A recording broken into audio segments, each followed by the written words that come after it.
Hey, what's going on, guys? In this video, what I got for you today is going to be a Leafeon Zoroark deck profile. Now, I actually contemplated not even uploading this because of the vast amount of issues I've had with this deck. I've tried various lists, I've tried all kinds of stuff, and this is just pretty much what I ended up with, but I just wanted it on my channel. So, hopefully you guys can kind of take it and do wonders with it, because I'm going to take this apart, completely scrap it, and focus on other decks going forward. So yeah, I hope you do enjoy the video. The list, of course, was at the start of the video. And yeah, if you do enjoy it, give it a thumbs up and subscribe if you're not subscribed. But we're going to go ahead and get into it here, guys. Starting it off with, of course, the generic 414 line, or whatever, 441 line, whatever you want to say, of Zoroark. Of course, we got the 4 GX and then the 1 stand-in. The GX, of course, has Righteous Beating for 20 for the amount of Pokemon you have in play. And then Trade allows you to discard a card from your hand and then draw 2. So that's just an easy way for you to cycle through cards throughout your turn. And then, of course, we have the Mind Jack Zoroark here with stand-in, which pretty much allows you, when it's on your bench, you can just go boom and promote it to your active. Just get your active out of harm's way, or just, it works wonders with Leafeon's ability. If you have a Leafeon ready, just kind of set to go, or you can just use Leafeon's ability and just stand in, retreat into something else, or just whatever the situation might call for. Stand-in is very helpful. On top of that, we do have Mind Jack, which is a pretty good attack, 10 and then 30 for each of your opponent's bench Pokemon. So if they have a full bench, you have a choice band, you have the capabilities of one-shotting stuff, which is just really nice. And this can do a lot more damage, or no, I guess not a lot more, but more damage in general than the GX can. And it's just a one-prize attacker that can pretty much take something out pretty easily, which is very awesome.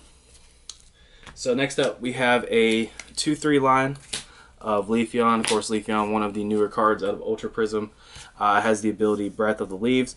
When this Pokemon is your active Pokemon, you can pretty much just choose one of your Pokemon that has energy on it, and you can heal 50. And then Solar Beam is an attack for 110. And then Grand Bloom GX, which is pretty much like kind of like the idea behind this deck to do. Give you guys an example of how that goes. Let's say you bridge it for 3 Zoroark, or Zoroas, excuse me. You can use Grand Bloom and just pretty much do this. And then boom, there you go.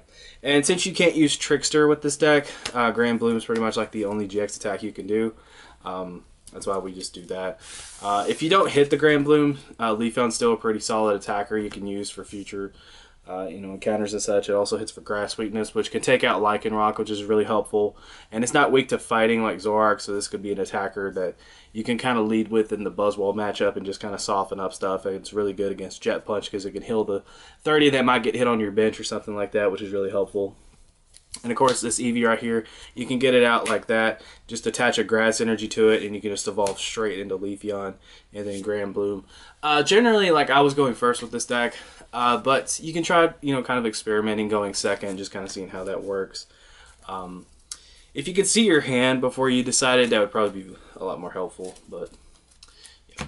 Anyway, we're gonna round up the Pokemon, of course, with the 3 Tapu Lele GX. Of course, this has Wonder Tag. When you play this card from your hand onto your bench, you can search your deck for a supporter card, put it in your hand, so you can grab stuff like Bridget, Cynthia, just whatever. And then, of course, it does have Energy Drive, 20 for the amount of energy attached to both the fitting Pokemon.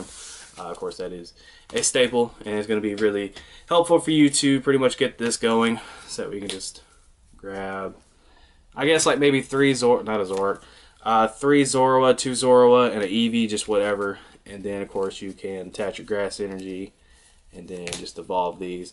So yeah, pretty much that's what the ideal start is, or you can just open with Bridget, whichever. I'm actually going to set my Pokemon off to the side. Alright, for the supporters, this is kind of where I was, kind of mixing the numbers around, was the trainer supporters and such. But starting off, we have 3 Professor Sycamore. I was going back and forth between 2 and 3. Whenever I got to where I started bricking and dead drawing, I threw a third one back in there. Then we have 3 Cynthia, one of the new cards. Shuffle your hand in your deck and draw 6. Then we have 3 Bridget. Like I said, you want to open Bridget, and the cool thing about this is you can just start using trade later in games just to get rid of them. I originally had 4 in there, but I took 1 out for something, and I can't remember for the life of me what it was. I've gone through multiple lists with this. And then we have 3 Guzma, just to bring up stuff. Zoroark has a really bad time one-shotting the bigger Pokemon, so Guzma is really helpful because you can just bring up something that Zoroark's already hit. And then we have 2 in, which, I was originally going 3-3-3, and then I dropped the N for something. I can't remember again what I took it out for, but yeah, I just run 2 now. And then the Acerola was a card that like I like it personally, but I feel like maybe I could have gone with like another card, maybe like lowered this to maybe 1 Acerola and took this out for something else. But I just ran Acerola so that way I can just kind of deny my opponent prizes, get some damage off the field.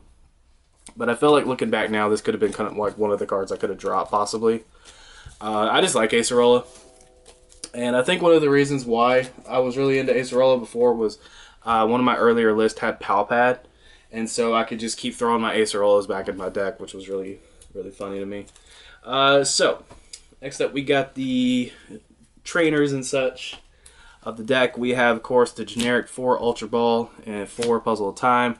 Puzzle of Time, of course, really good with Zoroark because you just cycle through so many cards. If you have 3 Zoroarks out, you can discard 3 cards and get 6, basically. So you're going to be cycling through your deck pretty quickly, which means you can have a higher chance of getting these in your hand.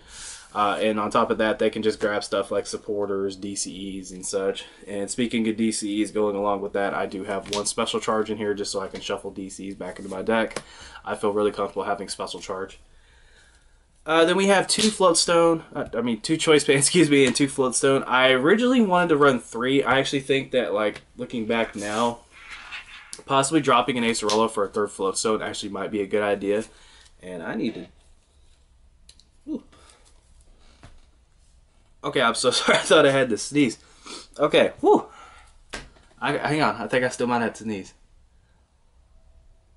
Okay, we're good. We're good. They sneak up on me sometimes.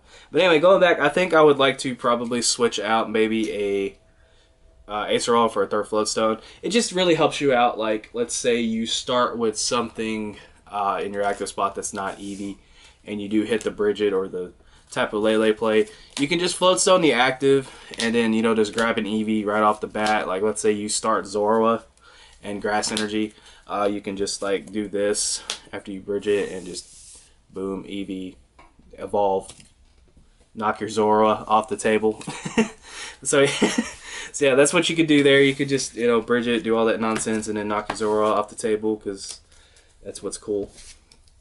Yeah, and then as far as Choice Band goes, only 2. I don't know. It's just like one of those weird things. It's like you 2-shot most of the stuff anyway. So, and on top of that, you can get it back with Puzzle of Time. So I didn't really feel like I needed to commit a 3rd spot. Next up, we have 2 Fill Blower. This card right here, I know some people like 1, some people, run 1 with the Puzzle of Times and such. Me personally, I kept getting hit by Parallel City when I was testing, and it just got to where it was super annoying. And on top of that, it was like Garbodor was becoming an issue because like I couldn't trade as much as I would want to get through my hand and such. And then this will help you get rid of the Choice Bands off of Garchomps and such. That way they can't one-shot your Zoroarks and such. So yeah, I just really like the 2 Fill Blower. I think they're actually pretty helpful. That's why I went with 2. And then these next 2 cards here are ones that I'm going to do some explaining on. Rescue Stretcher. I personally feel comfortable having Rescue Stretcher. I don't want to sit there and have to like completely rely on Puzzle of Time thinking that's going to get me absolutely everything I will ever need back. And maybe that's the wrong way to go about it. I don't know. But it's like a comfort thing where I didn't want to have to like rely on Puzzle of Time to bail me out of every situation I could absolutely think of. And, Rescue Stretcher, you can put a Pokemon back in your hand or you can put 3 back in your deck. It just depends. And as far as Enhanced Hammer goes, this was just a card I wanted to throw in there to kind of screw with Garchomp list and just, get rid of Special Energy. And, of course, I can get them back with Puzzle of Time. So that was very helpful. Like I could Puzzle Time, get back an Enhanced Hammer, and discard DC off Garchomps and such like that. And I knew that the tournament I was going into, there was going to be Garchomp there. So I just kind of wanted to tech for it and get ready. But that is going to do it for the list. After I get done with the energy, God, this has not gone well, has it? 6 Grass and 4 DCE. I was actually originally running 7, but I dropped 1 Grass. I think it was for the 2nd Acerola. Yeah, it was for the 2nd Acerola. But I've gone through a vast amount of lists, just back and forth. I've gone through a bunch of different variations, like At one point, I was running 1 field blower, no enhanced hammer. I was running 3 Leafeon. There was Pal Pad in here at one point. There was 2 stand-in Zoroarks in here at one point. Dude, I tried everything, and it just got to where, like, I just kept breaking. I kept dead drawing regardless of what list, regardless of how I went. Like, I would trade 3 times in 3 turns, and I would not hit a DC. So I don't know if that was just bad luck on my part, but yeah, it just got to where it was just super annoying. So yeah, I'm going to kind of move on to another deck, focus on some other stuff. But yeah, if you guys did enjoy the video, make sure to give it a thumbs up. Subscribe if you're not subscribed. And hopefully you guys can have some better luck with this deck than I did, because it just wasn't happening. But you guys are all awesome. Take care. I love you. Have a fantastic day, and I'll catch you in the next video.